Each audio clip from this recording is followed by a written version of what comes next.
কিন্তু সব ধরনের সমস্যার সমাধানের মুখোমুখি হয়েছি। আমরা মিল কারখানা বন্ধ হওয়ার পর আমরা নিজেরা চলতে পারতেছি না, আমাদের বাচ্চা কাচ্চা আমরা চলাইতে পারতেছি না, বাড়িওয়ালা আমাদেরকে বাই করে দিতেছে, রুম ভাড়া দিতে পারতেছি না, নিজেরা খাইতে পারতেছি না ঠিক মতো। আমাদের মিল কারখানা বন্ধ হওয়ার পর আমরা একদম রাস্তায় পড়ে গেছি, অসহায়ের মতো চলতেছি, আমরা না পারতেছি কোনো জায়গায় চাকরি নিতে, আমাদের ফিঙ্গার লক করে দিছে, যেখানেই যাই ওখান থেকে আমাদের বাই করে দেয়, আমাদেরকে বলে যে আসার কোন ট্রেনে পানছে কোনো লোক নেব না। অন্য ফ্যাক্টরিতে কেন চাকরি নিতে পারছেন না? অন্য ফ্যাক্টরিতে আমাদের ফিঙ্গার লক করে রাখছে, ফিঙ্গার লক করে রেখে দিয়েছে, আমরা গেলে আমাদের বলে ট্রেনে পর্যন্ত লোক নেব না, তোমরা হলো তোমাদের ফিঙ্গার লক করে ছেড়ে দিছে, আর অন্য কোম্পানিতে আমাদের চাকরি দেয়ই না, গেলেই আমাদের বাই করে দেয়। আপনারা কি এই বিষয়টা নিয়ে উপরস্থ কোনো মহলে যোগাযোগ করেছেন? সব জায়গায় গেছি আমরা বিজিএমে গেছি, আমরা সেনাবাহিনীতে গেছি, আমরা পুলিশের কাছেও গেছি, কেউ কোনো সমাধান দেয়নি আমাদেরকে, কোনো সমাধানেও আসে নাই। তারা ডেটের পর ডেট দেয়, আজকে দিবে কালকে দিবে, মানে ডেট দিতেই আসতেছে তারা।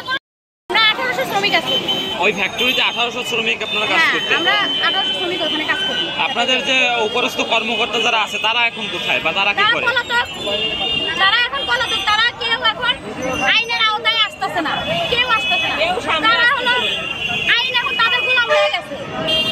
আপনারা কি কোনো আইনি প্রক্রিয়ায় আগাচ্ছিলেন বা আগাচ্ছিলেন? আমরা সব জায়গায় গেছি, আপনার এই জায়গায় আমরা এই নিয়ে 2 বার আসলাম, আপনার শ্রম ভবনে একবার গেছি, ওখান থেকে কোনো সমাধান দেয় নাই। আমরা হলো বিডিএম অফিসে গেছি, ওখানেও কোনো সমাধান দেয় নাই। আমরা শ্রীপুর উপজেলায়ও গেছি, ওখানেও কোনো সমাধান দেয় নাই। সেনাবাহিনী সেনানিবাসে গেছি, ওখানেও কোনো সমাধান আমাদের। কোন সেনানিবাসে গেছিলেন? নবীনগর সেনানিবাস। আচ্ছা, আপনাদের এই ফ্যাক্টরিটি কোন জায়গা? আমাদের ফ্যাক্টরি হলো আমতলা, মানে আশুলিয়া কাঠগড়া আমতলা।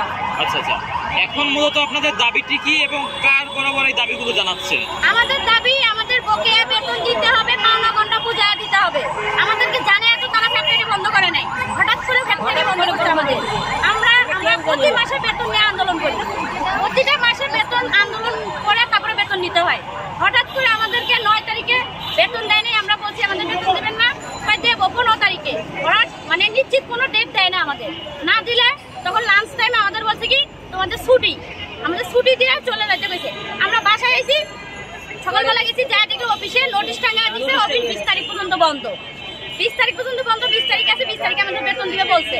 আইসি, তারপর আমাদের বেতন দেয় না, আমাদের বেতন দেয় না। আমরা আন্দোলন করছি, বহুত আন্দোলনে এবং কিন্তু আন্দোলনই করতেছি, তারা আমাদের কোনো ন্যায্য পাওনা বুঝাইয়া দেয় না, কোনো ন্যায্য পাওনা বুঝাইয়া দেয় না। কারখানা কি সরকার বন্ধ করছে না মালিক পক্ষ বন্ধ করছে? মালিক বন্ধ করছে, সরকারে বন্ধ করে নাই, মালিক বন্ধ করছে। কারখানায় তো কোনো ধরনের সরকারি নোটিশ আসেনি? আসছিল? হ্যাঁ, নোটিশ আসছে, তারা কোনোটাই গ্রাহ্য করে নাই। নোটিশটি কি ধরনের নোটিশ আসছিল? নোটিশটা কি ধরনের, ওদেরকে মানে বলছিল বিটিএম অফিসে আসতে, ওরা আসে নাই, ওরা কোনো সমাধানের মধ্যে আসে নাই, শ্রমিকের সামনেই ওরা আসে নাই। শ্রমিকের সামনে যে সরকারের যে লোকজন আছে ওরা নিয়ে আসে নাই, ওদেরকে আমাদেরকে সামনে ওরা নিয়ে আসে নাই, ওরা ভেতর থেকে সব সমাধান করতেছে ওদের মতো, ওরা আমাদের সামনে আনতেছে না। আচ্ছা, আপনারা এখন কি চাচ্ছেন একটু বলুন? আমাদের পাওনা গন্ডা বুঝাইয়া যাচ্ছি। আপনার এই দাবিটি কার উদ্দেশ্যে, মানে কার বরাবর আপনি দাবিটি জানাচ্ছেন? আমরা সরকারের উদ্দেশ্যে আমরা দাবিটা জানাচ্ছি, সরকারের কাছে আমরা আবেদন জানাচ্ছি, তারা যেন আমাদেরকে আমাদের মুখের দিকে তাকায়। আমরা গরিব মানুষ, মালিক তো পলাইয়ে গেছে, মালিক তো লন্ডন থেকে পলাইয়ে। মালিক কি আওয়ামী লীগের? হ্যাঁ, মালিক আওয়ামী লীগের। আচ্ছা, আওয়ামী লীগ সরকার। মালিকের নামে কি কেস আছে? হ্যাঁ আছে, মালিকের নামে কেস আছে। আচ্ছা আচ্ছা, ঠিক আছে, ধন্যবাদ আপনাকে। আপনারা কি স্মারকলিপি দিবেন? স্মারকলিপি দিবেন প্রধান উপদেষ্টা বরাবর? আমরা সব জায়গায় গেছি, কোনো জায়গায় আমাদের যাওয়া বাদ নাই। না না, এখান থেকে আমি পদযাত্রা করে কি স্মারকলিপি দিবেন সরকারের কাছে? হ্যাঁ, আমরা যাবো, শ্রম ভবনের সামনে যাবো। আচ্ছা।